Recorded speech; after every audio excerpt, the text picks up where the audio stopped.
This is a very meaningful top to me from my collection. It's made of Yellowheart wood that comes from Brazil and is a hardwood. I don't know how common it is used and what it's used for. I think it's used for flooring and for other things. But what makes this top unique is the story behind it. My maternal grandfather served in World War II in the Army. He wasn't a soldier as much as a scientist, and he fought malaria while he served in Guadalcanal to protect the troops.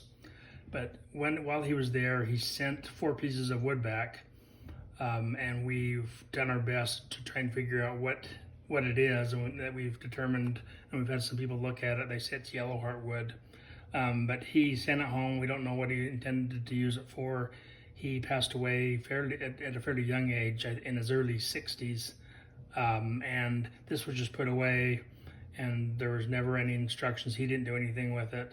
So a year or so ago, I thought it might be interesting to take some of the wood and turn it into a spinning top. So a friend did that for me, and this is the result. What's interesting too about the wood is that we think that the wood comes from from tunnels that were built by the Japanese to protect themselves from the invading Americans.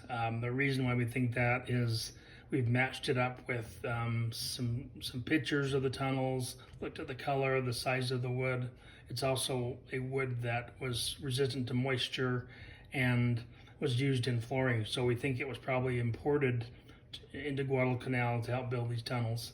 And my grandfather, along with some other souvenirs that he sent back to the family, he sent back a piece of wood to each of his children.